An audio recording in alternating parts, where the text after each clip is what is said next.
All right. Good afternoon, traders, and welcome to the AMA event here with Ryan Hansen. Good afternoon, traders. Ryan has a really interesting the AMA event here with Ryan background, Hansen. And he has worked in capital markets here, as you'll see. I'll share maybe the LinkedIn link with you guys.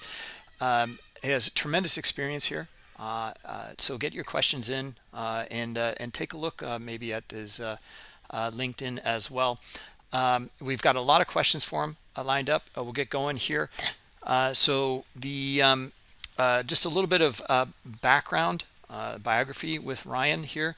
A well-versed executive leader and strategic advisor in crypto derivatives and FX trading and financial technology, offering expertise in business development, organizational management, and communications, and quite a deep background here. So here's his LinkedIn. I'll put this into the chat, like I said, and then also his Discord if you want to reach out to Ryan on Discord here.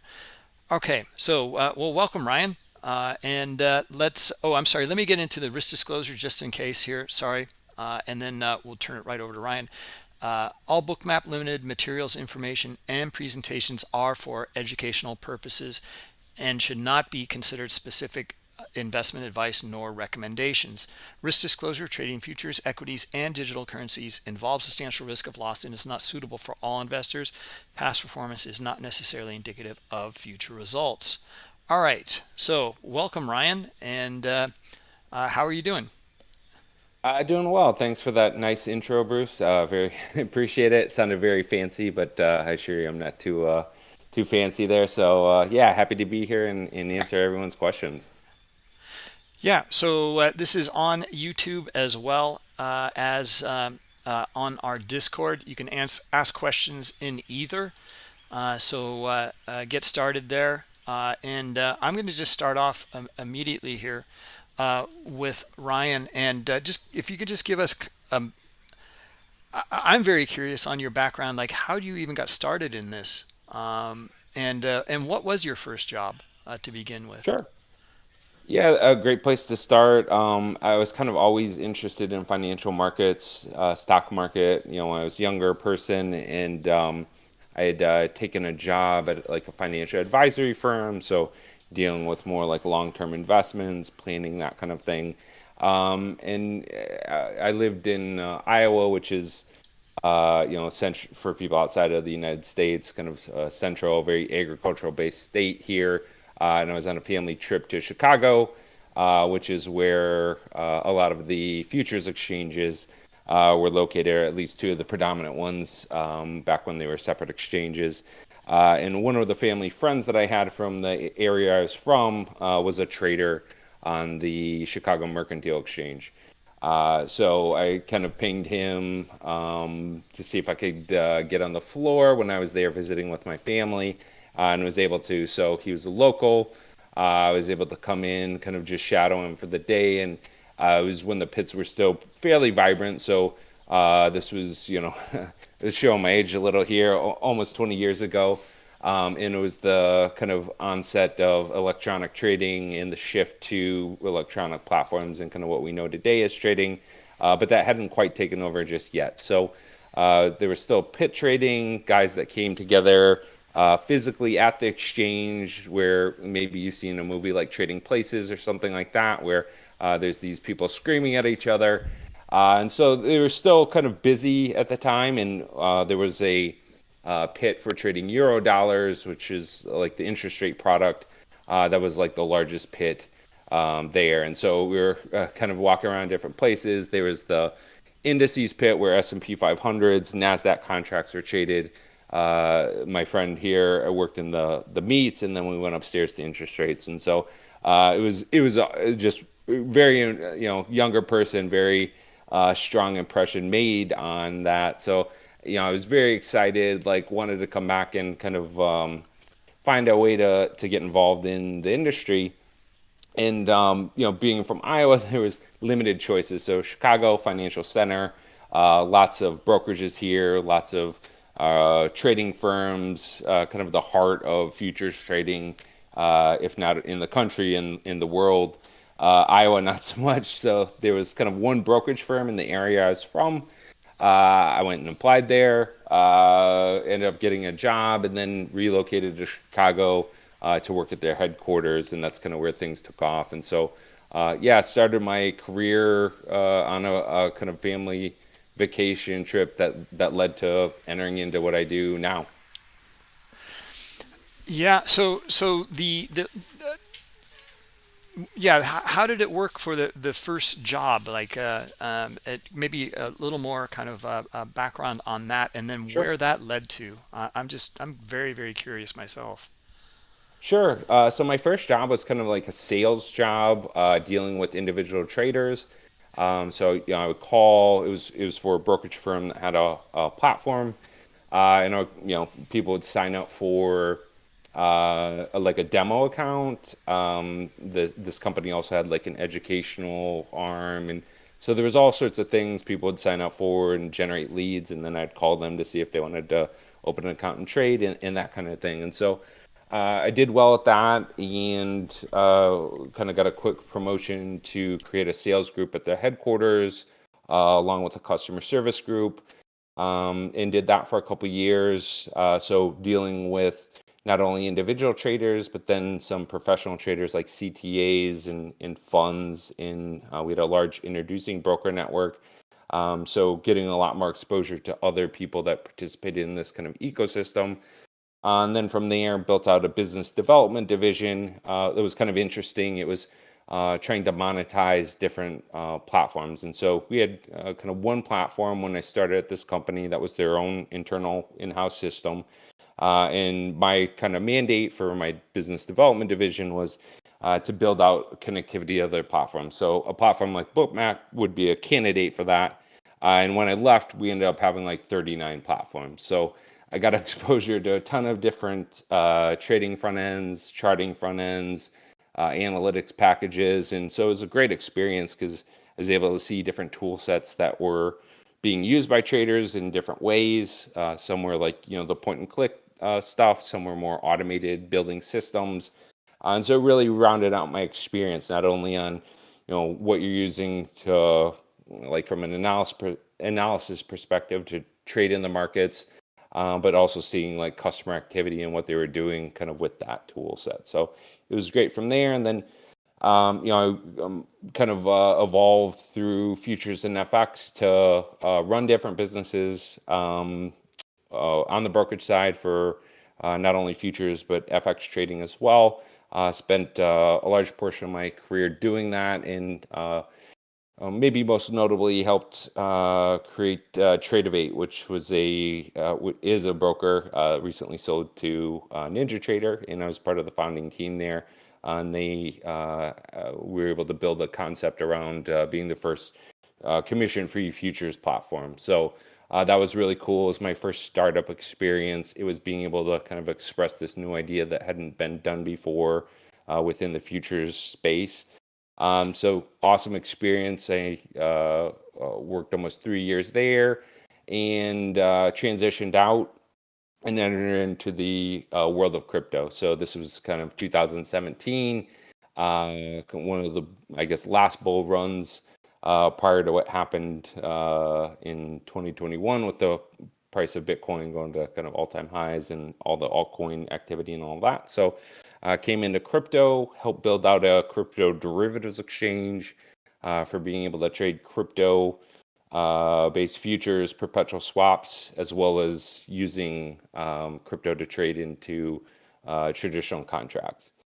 And then transition from there to work at a firm which I'm currently at, along with working with Bookmap that focuses on trading technology for crypto markets. So very fast-paced days. I still stay in tune with kind of traditional markets through what we do with here at Bookmap, which supports stocks, futures, and crypto. But yeah, very intensive within crypto nowadays. That is a lot. And I mean, you really have seen incredible changes in the industry from when you started to where you are right now. So let me get this straight then, just as a kind of a recap.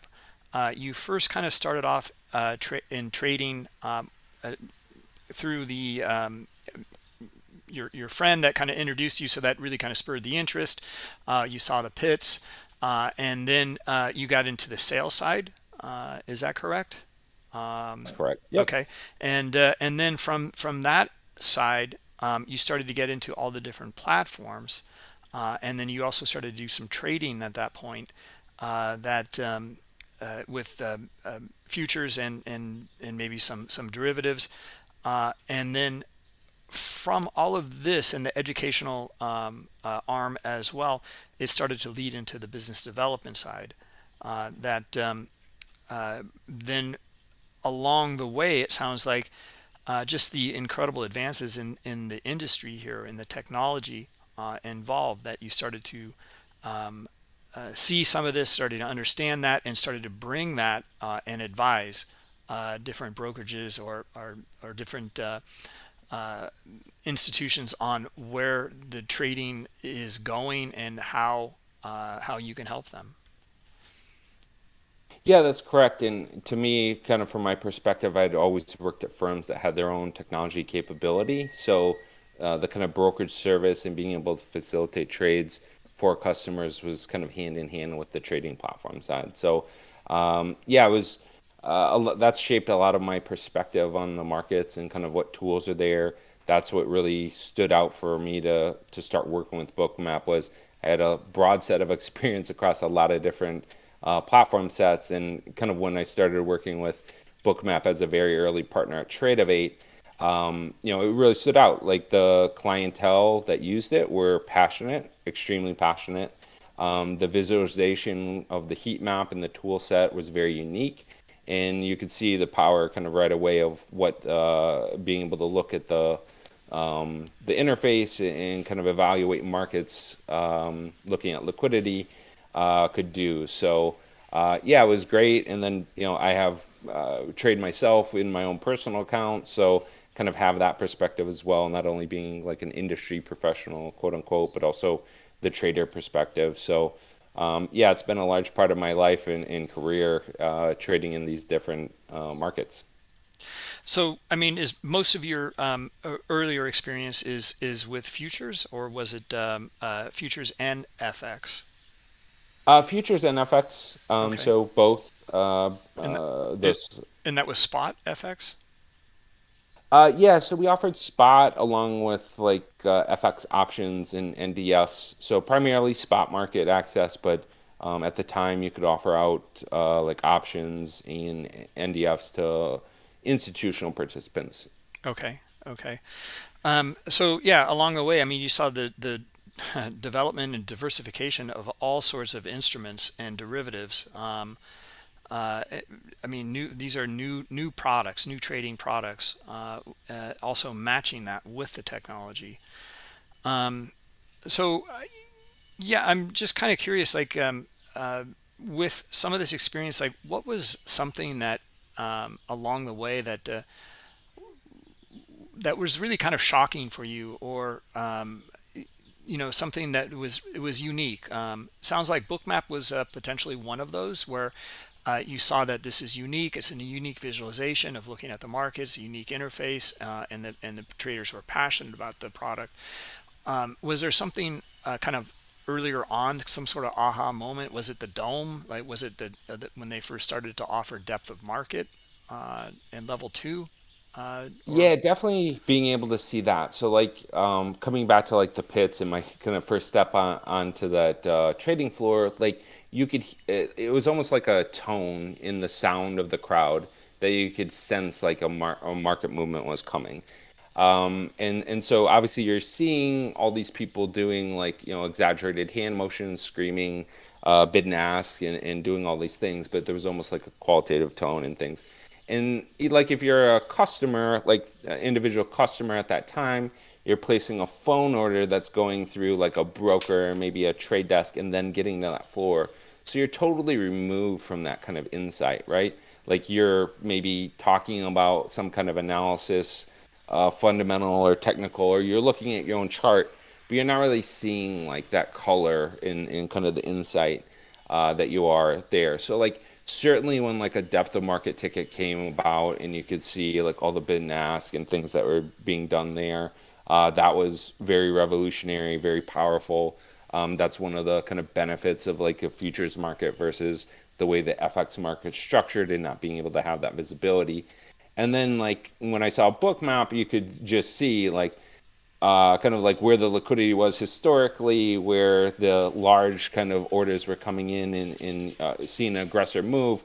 You're getting this extra context that you may not see if you're looking at, a certain charting application that only showed kind of like daily bars or something like that, or you just didn't have that kind of information. So to me, that was very powerful. It was giving this to like an individual trader where, institutions had it great, like the bank traders, the guys at hedge funds that pay up for these kind of things.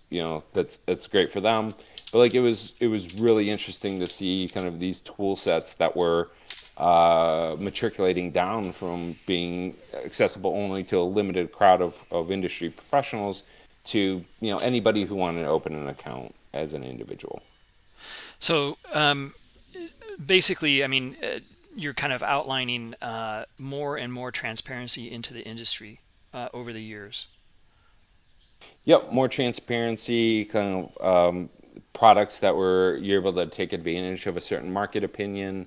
So, as their kind of early days when e-minis were coming kind of into their own with more liquidity, and then of course I've seen like the micro products come online as well. So being able to have things as an individual trader that allow you greater flexibility, greater transparency, a better shot in the marketplace, it's been great to observe. Yeah, yeah, I bet. Yeah, so what I'm just kind of curious. Like, last week we had a Ask Me Anything session with Jackson Hunter, who hadn't been has not been trading very long at all, and then when he started trading, it's only two stocks, GameStop and AMC, and a very unique way of looking at the markets and reading like just the internet and social media to gain understanding about what might be Yeah. moving. I'm just kind of curious, like what you're, I mean, with this kind of experience that you have, what do you feel about moving forward here? Like, it seems that almost the tail is wagging the dog here. Even Jackson was mentioning that he's now seeing institutions following Reddit, and Sure. they're starting to jump in on that side. So um, yeah, I'm just kind of wondering what your thoughts are on that whole Robinhood thing, and and where, if you can maybe outline some sort of science fiction future on that. Yeah, it's interesting because maybe 8 years ago, from like a kind of what I was doing as a professional and kind of running these companies, and incorporating into our products, we were looking at different things. And so one of the things that came up was like a Twitter, like social media analytics tool, where you could be able to scrape sentiment data based off of the chatter that was happening in these social media platforms. And so at the time, like hedge funds were using buying that data to make their own, incorporating their own analysis. And then there was companies that were turning this into like a product, being able to see like something happened in crude oil, how did that play out through social media, and what was affecting sentiment, and then you could overlay that onto whatever else you're looking at. So yeah, it's interesting. Like it's kind of a gauge in whether somebody's using that to fade because they think the retail trader is the bag holder or whatever, or they're saying, well, these guys are in some cases the sharps because they get out in front of certain trades, and I'll kind of ride this along as a momentum deal or something. It's interesting. Like when I came into industry, there was a much more clear delineation between kind of the professionals and how they looked at the market in retail, and like the kind of quality of tools, like these different events, like you mentioned, the meme stocks and things like that. Like it's definitely changed in the last few years. So yeah, it's been interesting to see that. Yeah, yeah, I bet. And I guess, do you foresee more of that in the future as we move forward? I think there's a lot of focus on retail traders. So the tools available, the services are only going to get better. Whether they're like the kind of leader or like through a shift in kind of like the power dynamic, so to speak, I'm not totally sure. I think one of the challenging things that will, maybe we're at the start of this, maybe not, is a lot of these traders haven't been through like a bear market. So they haven't been through the great financial crisis. We've had hiccups along the way with like, the election, Brexit, this recent, the war in Ukraine, these kind of bouts of volatility, but there hasn't been the kind of 2007 to 2009 years. So it'll be interesting to see how that plays out if we get back to a period where a market's down or where there's a sustained period of volatility. Because during those times, it's really challenging, right? Like, it's easy to kind of buy the dip when it's a perpetual bull market or a very strong bull market. Harder to do when things are chopping sideways and there's massive, like, 100 to 1,000 point moves. Yeah, it's funny you mentioned that. That's when I actually got started trading, was around 2007, 2008. And I couldn't believe watching the Dow go up and down like a yo-yo, or the Yeah. S&P. Yeah, I mean, just never seen anything like that. And it was incredible. Uh, the I mean, yeah, I think you're spot on. I mean, like 2008, 2009. Since then, since 2009, it's been nothing but bull. And uh, you know, it reminds me very much of kind of the internet bubble period as well, the 2001, or 2000, where you buy anything in the 90s and it goes up. Anything in tech, right, and it's just like, oh, I'm a genius. Oh, this guy just made hundreds of thousands of dollars, millions of dollars. Oh, he's so good, and I'm so great. But then, boy, they just get slaughtered. for And sure. or maybe One they kind pull of out. in yeah, one kind of interesting story during that time period. I mean, there was a lot. So like, I would kind of see what clients were doing, work with clients, all of that, in these kind of volatile periods. And that kind of time, it was like 1,000 point ranges when in the Dow, when 1,000 points kind of meant something. It's different today with kind of where the index is at now, but you would see just tremendous kind of fortunes being made and lost, and kind of having to balance that. But as an individual trader, one of my clients took his account, not through anything I did. He was purely self-directing, but he took it from like, I think it was like 8,000 in over the next like just under 2 years, made like 13 million. And so, it's like an awesome story that's obviously on one end of the spectrum of great success, outside success. But like those are the kind of things that, as individual traders, we dream about, right? Like you want to be the guy who's able to make, generational type wealth or something close to that based off your own kind of entrepreneurial activity from trading. And so it was very interesting to see how people did during that time of high volatility. Some people just seem to be more adept at dealing with the kind of uncertainty in these large movements, and not being fixed to their opinions and all of that. So it really kind of pointed out, like, the kind of tide going out, who's wearing a bathing suit analogy. I guess like who's able to really stick to their principles, and if they're good principles, be able to kind of make hay in those periods. Yeah, yeah, absolutely. I mean, like, crypto is just seems like the poster boy for that happening again. Uh, and I'm just yeah, I'm curious on your thoughts on the crypto market, and through the evolutions that you've seen here, I mean, this is something rather unique to see a currency such as this. And it obviously seemed, I mean, you're the one to ask here. The industries are embracing it. Even the CME, a couple of years ago, started offering a futures contract for it. Governments, for the most part, seem to be, they want to come up with their own kind of coin.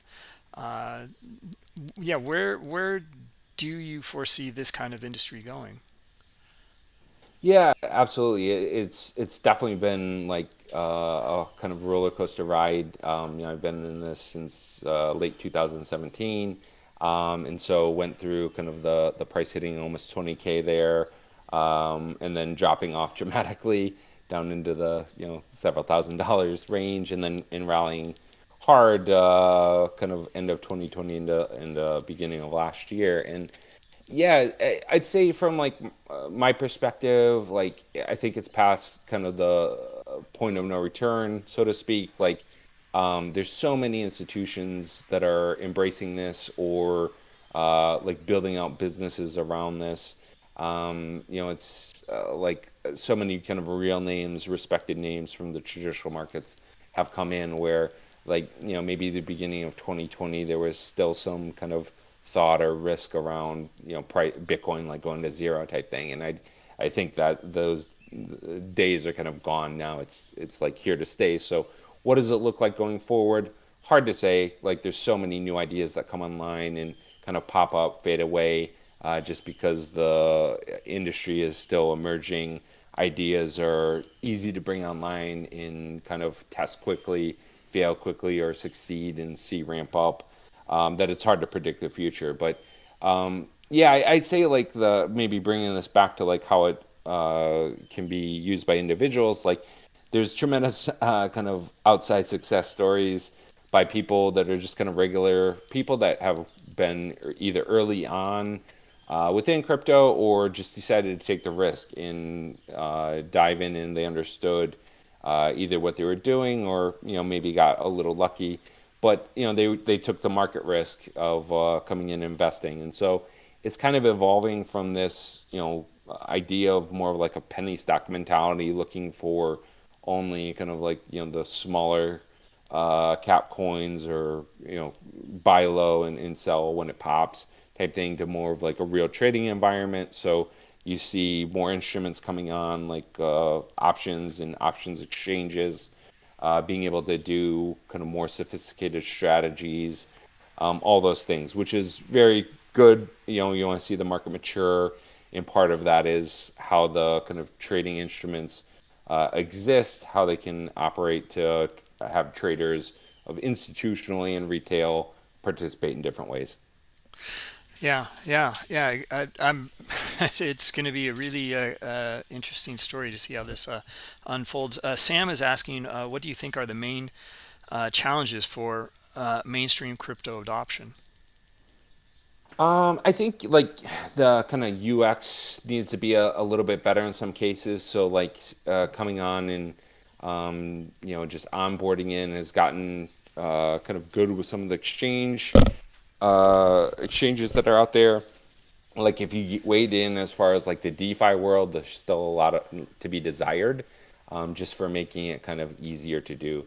I also think like at a maybe higher level, like the ability to have better regulatory clarity it would be tremendous for unlocking how some of the kind of larger financial institutions and maybe more investment at the institutional level plays out. These are large entities that maybe don't want to take a risk, definitely don't want to take a risk of misstepping and getting smacked down by a regulator. And so places like the US, where some things are not clearly defined, holds back more participation. So I think as that happens, like, you'll see things more legitimized. Certainly some of the names that come in from like large asset managers or banks, or just the kind of prominent traders in the space, like traditional markets that enter into crypto, that adds legitimacy. You see things like the central banks, even like the Federal Reserve, talking about a digital dollar, digital currency. Like those are things that are helping to push different areas of the crypto space forward. Yeah, yeah, agreed. And just so there you go, Sam. I mean, just kind of a small list of some things to look for, I believe. I mean, just I was so curious to see how this might play out. And two examples. One is China, when they do not support it anymore. It's illegal, so that hurts. And it makes sense. I mean, like with kind of more autocratic type of government structure, that this is going to be a possible threat to their own currency and their own ways of, like, potentially using that currency, like the yuan. The So that's one angle, and the other angle, though, from the U.S. of, well, it's kind of similar in that sense. Like, everything's dollar based. I mean, it's petrodollars, it's commodity dollars. How might this kind of affect that, these very kind of traditional ways of doing business? Sure. So, I mean, I guess it comes down to like an argument: is Bitcoin really a replacement for a dollar? Probably not. Like it's probably a different use case, right? So things like being able to serve as a store of value, and being a hard asset that cannot be inflated, are probably the ways that that goes in parallel. So, coming in to replace a currency is one, I guess, side of the coin, but the use case of doing something else with it is probably the place it goes and gets real traction. Yeah, I mean, that's interesting, because, like, that's what everyone's kind of wondering about. Like, what is the use case here? And right now it's just speculation.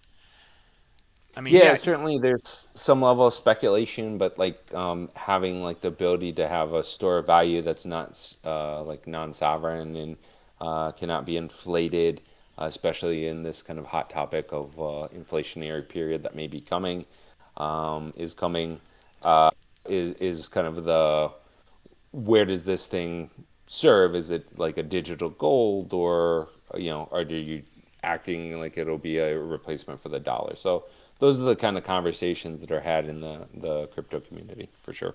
yeah, yeah. Let's see, another question here. Uh, uh, Sam's also asking about concerns with government clamping down due to potential tax evasion, avoidance, and traceability. Certainly. I mean, like, there's always that concern, right? Like, the government wants to make sure they get paid, that there's the uh, kind of ability not to do that or any kind of other nefarious activities. So, this one is, I think, somewhat valid, but like, what crypto and you can see on blockchains is out there. So, like, you have the same risks associated with dollars, right? Like, you can evade taxes with dollars. I'm not sure that it's easier to do with crypto necessarily, and you can go in most cryptocurrencies, you can track and see kind of where things are going in a more easy fashion than you can with like cash dollars. So the what the industry calls FUD, fear, uncertainty, doubt of this being used for money laundering or heightened tax evasion, um, probably not as big of a concern as it gets portrayed sometimes in media outlets. Yeah, yeah, yeah. Okay. Yeah, it makes sense. So, I mean, what you've seen, though, and what you're adding to it, is onboarding more and more institutions, or people that are interested in developing for crypto. Absolutely, particularly around the trading of it. So, the infrastructure that was kind of put in place in as far as like Gen 1 kind of activity was very peer-to-peer based. The technology that exchanges have used, or like earlier exchanges use, very kind of primitive to what we would know in traditional markets. So being able to kind of raise the bar for the robustness of trading technology solutions is one thing. It allows, more scalable things. So like everybody hates when the crypto exchange goes down in high periods of volatility, right? Like everybody hates, no matter what asset class they're in. Being on the broker side, having lived through some of those experiences, everybody hates that, no matter what asset class they're trading. So yeah, that's one kind of area. Being able to build in some of the back end, like non-sexy stuff that allows for like a broker or a bank to be able to offer this out in a more easy fashion, which kind of enhances that mainstream adoption, is another thing. So uh, people that deal in stocks today, or FX or futures, whatever their business is, and want to be able to offer crypto to those clients in the same manner, have to check certain boxes and have this kind of fit within their infrastructure a certain way. So we definitely help people with that as well, which kind of broadens out the accessibility for a greater audience. Yeah, yeah. I mean, it is interesting in comparing it to FX, spot FX, uh, which I traded for a while, and it is just so opaque. Uh, it's over the counter via who knows what they're doing with it. Basically, is it straight through processing? Is it through the bigger bank, or are they taking the other side of the trade, or doing a little bit of both? Um, uh, the it's you know what are your thoughts on how the crypto exchanges are dealing with it, with offering full depth of market Sure. transactions and volume, and more transparency into what they're doing?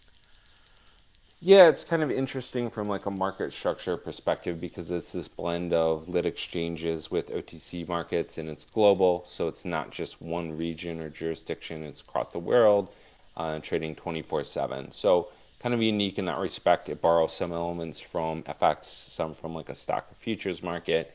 And what you see on exchanges is, sometimes the like a tighter bid-ask spread, but less depth, and you can trade in the OTC market at larger sizes for kind of better prices than you'd be able to if you hit multiple levels within a lit order book. So it really depends on what the participants are trying to do.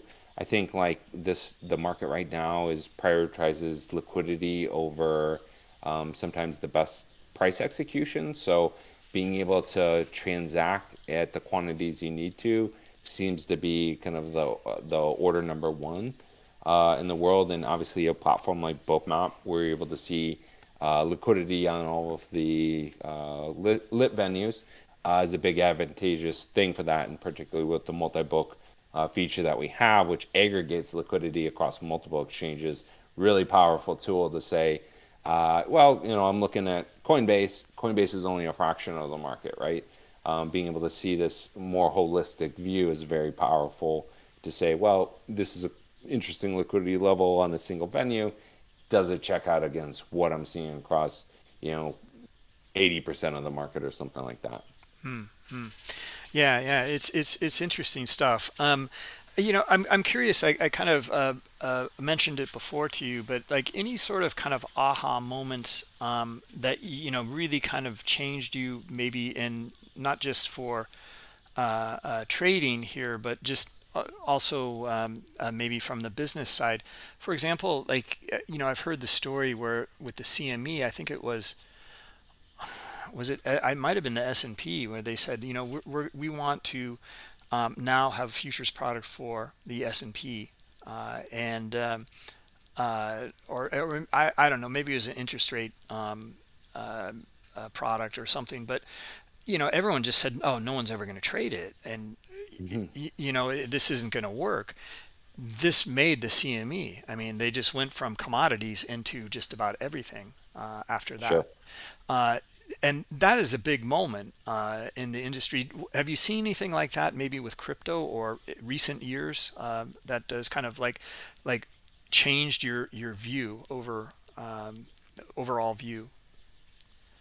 I'd say like maybe coming back to like the CME for a second, like definitely like the what I was trying to advocate for my own kind of thoughts on what would be valuable for a retail marketplace, along with what we were hearing from our own customers at the brokerages I worked with, was the need for like a smaller size contract, right? So e-minis were getting large. They had already been split down. So there, even before there was an e-mini, there was the large S&P, and they cut that down by what was it, 5 or 10 into the E-mini contract. But the E-mini with where the notional value was very large. So, it was at 100K, 150K, 200K. Large risk for an individual trader that may be trading with limited funds. And so we were voicing to the CME that there was definitely an opportunity for a smaller size contract that was being, let's say, like if futures was competitive to stocks, like people are plowing into the spiders, right? It's SPY Yeah. and the Qs and all of those products that were ETFs. And they may not want to come in and trade this E-mini at the size that it was. So there was kind of this idea of a smaller size, like can you shrink this down? And it went on for kind of several years where we'd voice this, and yeah, I think on the business side they would always kind of say, "Okay, thank you for the suggestions. Type things will run up the pipe. Yeah, we're hearing this from others," and it just didn't happen. And so when they were able to bring on the micros, I think that was an extremely successful product launch for them because they were delivering something that was valuable to an audience that definitely needed it, and it also widened the pie, right? So people who may have been gun shy at trading a larger e-mini contract come in and trade like a micro-sized vehicle and limit your risk, or enter into positions, execute strategies in a different way, more fine-tuned way for the individual. So those kind of innovations have been good to see, and certainly where we voiced our opinion as kind of brokers or on like the platforms I've worked with. It's been great to kind of serve as an advocate for others for that. Yeah, yeah, it makes really good sense that we come across a lot of stocks traders using Bookmap, but they're not trading stocks. They're trading options, and the reason being, and there are a lot of younger guys, and the reason is very simple. They don't have $25,000 in a stock account, Yep. so they're going to trade options instead, which they can do. Now you can do the same with these micro products for futures, and don't have to deal with all this kind of derivative of the options to kind of make it a little bit muddier there. Yeah, for sure. Yep. Yeah, I mean, one of the things that just to if if those listening here aren't aware of, like something interesting that Bookmap did, put a Bookmap plug in here, but it is really interesting and very very useful to look at, for example, the S&P E-mini in the interface, or look at that market and look at the liquidity, etc. But then trade off of that chart, but the trade is routed to the micro product. The reason being is that the liquidity in those micro products are kind of like the SPY right now. I mean, they're just heavily arbitraged and hedged, and the liquidity doesn't look as kind of insightful. So I imagine that, well, hopefully that will change, and we'll see maybe the one that is trading more, or by more people, not more volume, but more individuals, might be the micro product.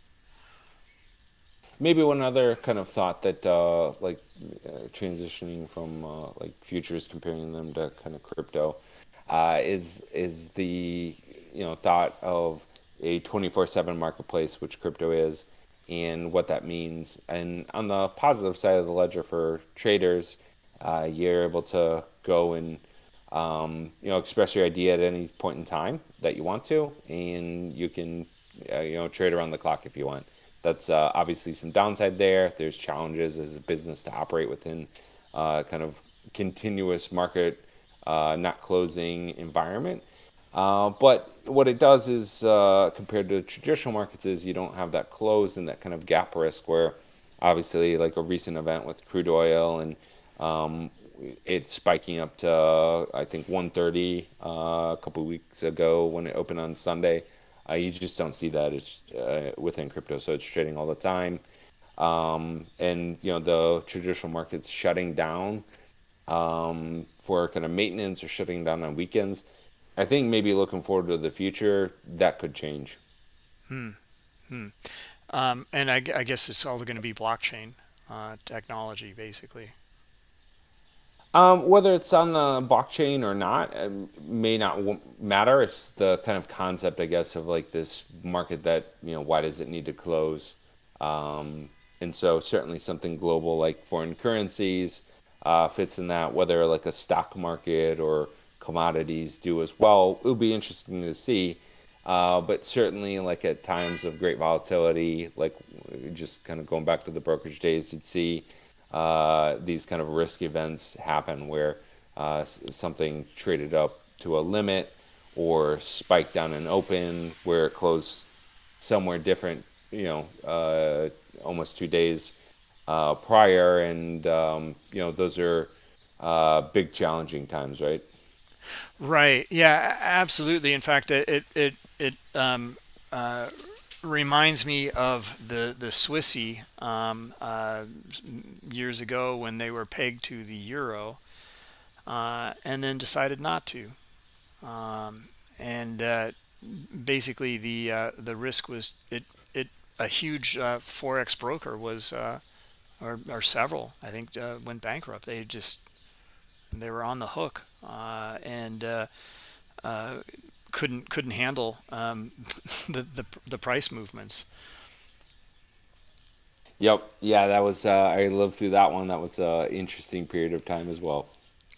Yeah, yeah. I mean, so with a 24-hour market, 24/7 though, well, there's still going to be that risk, but in that case, I don't know. Yeah, it's not gonna raise volatility. You're still gonna need to be able to operate in that, and in some cases where it's dull, there could be like things of market manipulation. So it certainly opens up to other challenges to deal with. But what you don't have is this kind of like gap risk, right, where something closes on Friday and then opens up Sunday night, and the price level has changed because something with the market has changed significantly. Right, right. Any thoughts on NFTs and where this might be going? Will it just kind of self-correct? I mean, it's just getting kind of nutty.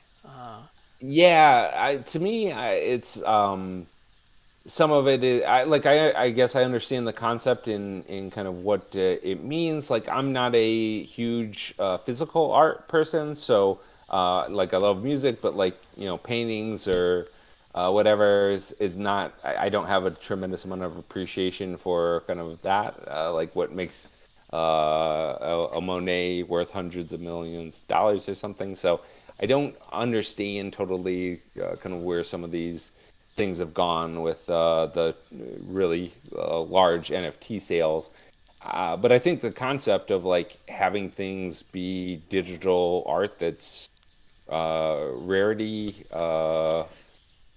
is valid and it's here to stay. So yeah, it's interesting. Like I don't deal in that world really because everything we're dealing with is fungible or not technically fungible, but like Bitcoin or derivatives on Bitcoin or something like that, and not these unique kind of assets. So we have clients that deal in them and have like built businesses around it. It's awesome to see from like a maybe like a startup perspective some of these venues that have built businesses that are worth in the billions. They're raising at valuations that are just eye-watering, coming from like a traditional world perspective, and being able to build that business in a quick amount of time. So awesome for those entrepreneurs that are out there doing that.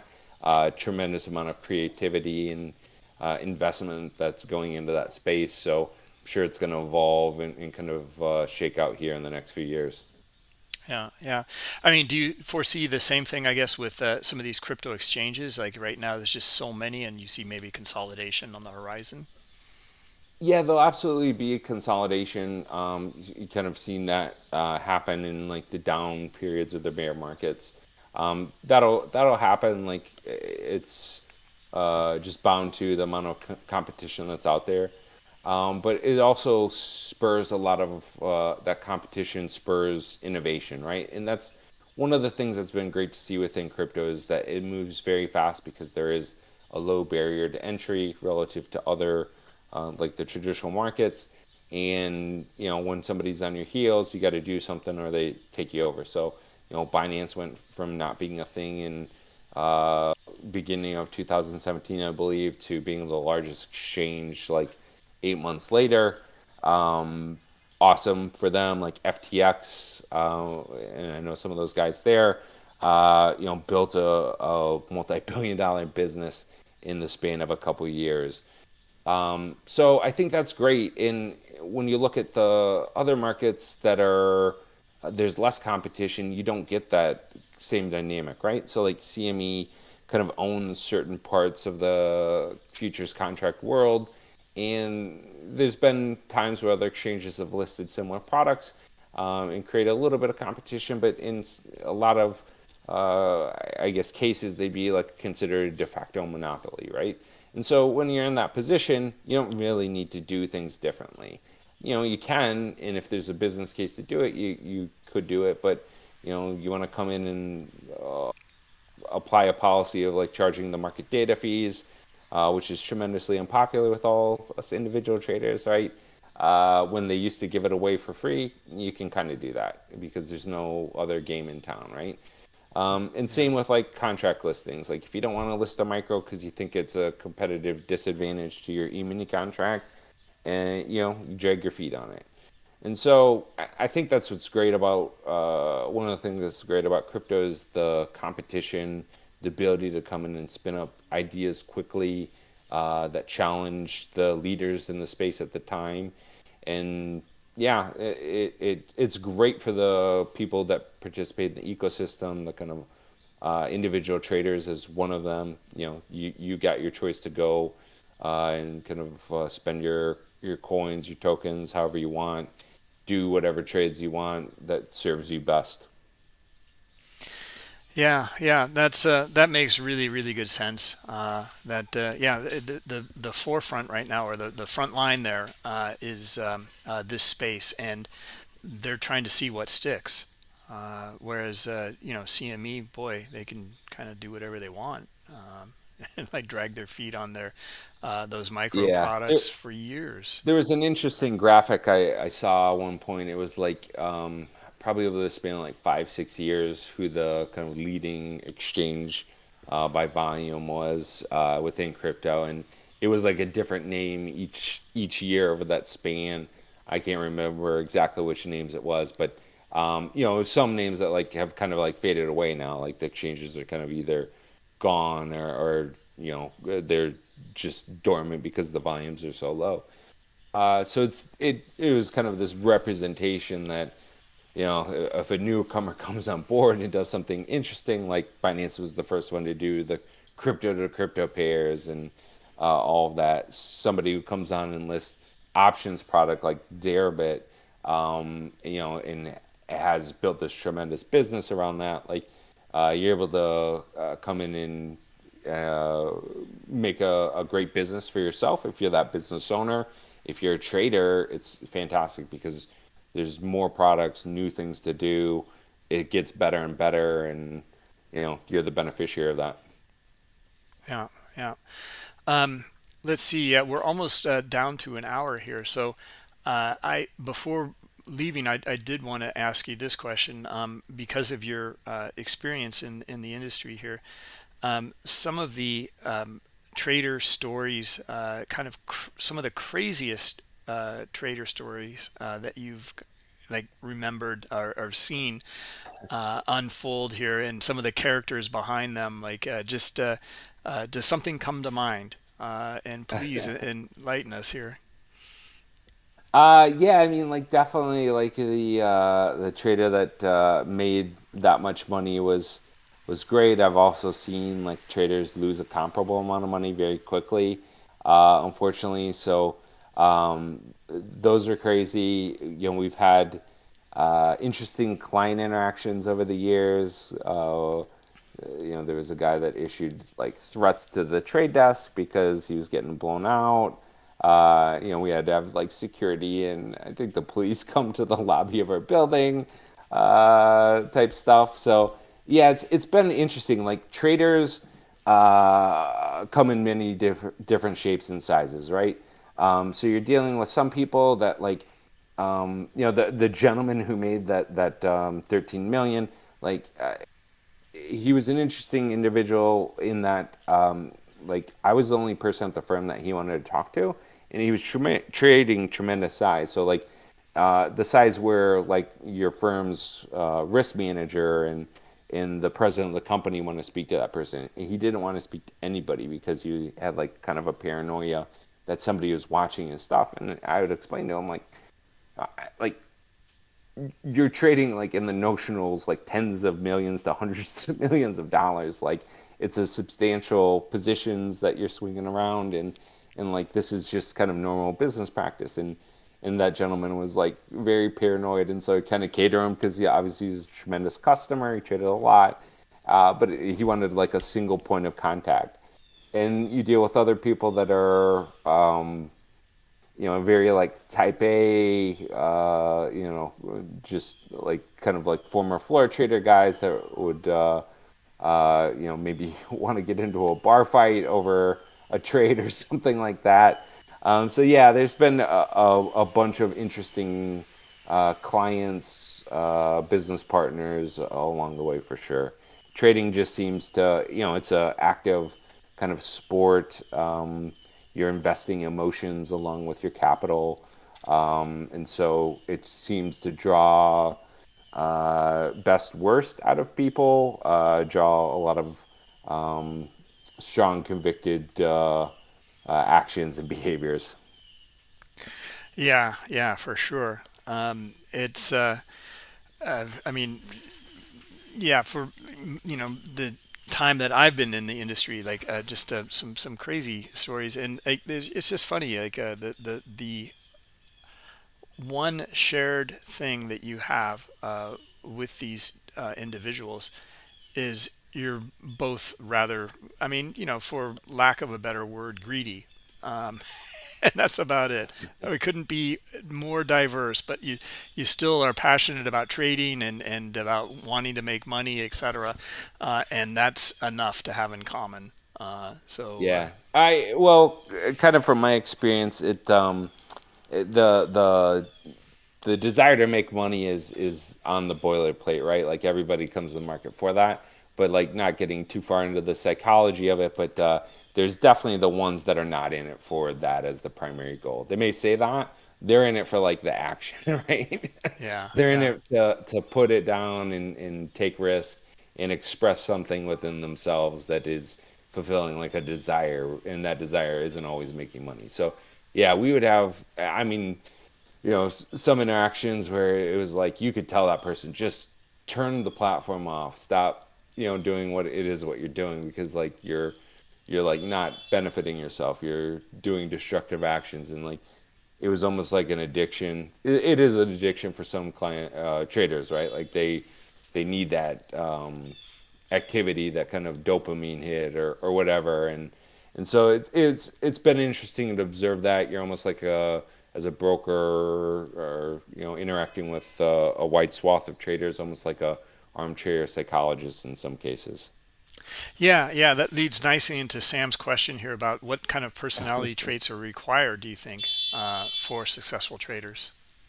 Yeah, I mean, like I've seen a lot of different people be successful in different ways. So it really is kind of a, you know, the cat can be skinned different ways, type thing. So you really like the elements I've seen is you need to find something that you can own and is something that fits your personality. And so It's kind of like a spongy answer, but there isn't like this single kind of silver bullet that is a path to success. So I'd say like you need to know who you are, what your triggers are, what you're suited to do, and like you can't take that from somebody else.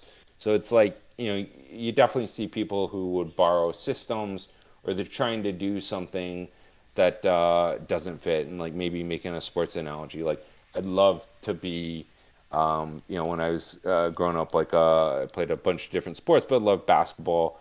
I'd love to have been, Michael Jordan. Unfortunately, I did not have that the the jump. I'm about 4 inches shorter. My hands are much smaller. Like I can't play the basketball game the same way, right? And like trying to do so would just not be successful. So traders really need to understand kind of that, like what they have to work with, and finding their edge within that. And so some of the elements I think do lend themselves to a higher probability of success would be like being balanced, like seeking balance. You cannot allow yourself to get too high or too low, because it just puts you at risk of having whatever your bad behaviors are exhibit themselves. So finding a way there's multiple things to do that, like mindfulness practice, journaling, different things. But on a personality spectrum, some people are going to be more, greater deviations on an emotional spectrum. But if you can intentionally try and find balance, that's one for sure. And then really just adhering to kind of good trading principles. And there's probably a few different things under that topic. Yeah, yeah, it's a tough question to answer, and this is, I mean, the answer that you hear all the time, and it makes good sense. Alec is saying the same thing. The different personalities you see in the trading room here, in our Discord room, between like Scott Pulcini and Tom B, says it Yeah. all. I mean, they Yep. couldn't be different, more different, you know. Very diverging, but you can find success. And I think that's one of the important things to do. And like always, what I found helpful in my own trading is like there's an endless stream of opportunities in almost like a three-dimensional shape within markets. Like you can find different trades. Like you don't have to approach the market in the same way that the person next to you is and may find success. Like you really need to find your own, kind of do your own homework, know yourself, and find your own path. Yeah, yeah, yeah. That's sounds great. I mean, that might be a good one here to end it on. Unless, is there anything else that you want to, any parting thoughts you have, Ryan? I think that's it. Yeah, happy to jump back on. Excuse me, is coughing there. Happy to jump back on in the future, but yeah, I definitely enjoyed it today. Yeah, no, thanks a lot. Me too. Really good stuff, and love to pick your mind here on uh, you're kind of the other side, seeing like the industry side, and how that kind of fits into the retail side, and getting some insights into that. Really, really unique and really interesting. So yeah, Yeah, we'll do it again, and maybe one final thing, like just to drop out there. This kind of came to mind the other day, like working like in the capacity as a kind of industry professional. You get to see both sides of the equation, right? So you see everybody's trades, what they're doing as a broker and that stuff. So with the kind of advent of social media and the proliferation of crypto Twitter and Reddit and this and that, like you certainly get the sense that all these other people are so successful and doing all these great things. And it's kind of like, if you're not doing those things, or you're in a losing period, like what's wrong with me, or, why can't I do that? Like, I'd encourage those traders, like, don't feel that way. Like, I'm sure everybody knows this, but maybe it's a good reminder. Like, things aren't always as they seem, and sometimes I would see the people that would be the influencer types that would have accounts with us that are promoting something on social media and what was actually happening in their own accounts was either nothing or the exact opposite. So like don't feel bad. Like again, you gotta kind of know yourself, find that balance, look more inward, and don't do that because I see like a lot of younger traders that will kind of look at other people and they're looking outwards to the guys that are have big followings on Twitter and stuff and like trying to find that success. We all as individual traders want to find that success, but don't get too caught up in that. Focus on the process, what you're doing, finding the elements of success for yourself. Yeah, that's excellent, excellent advice. Yeah, we'll line up another one with you, Ryan. Really, really great stuff. And I mean, I think we're just kind of touching the tip of the iceberg here. I know there's a lot more depth behind this. Really enjoyed it. Thank you very much, Ryan. Absolutely. Take care, Bruce. Okay, all right, Bye take bye. care. Bye bye.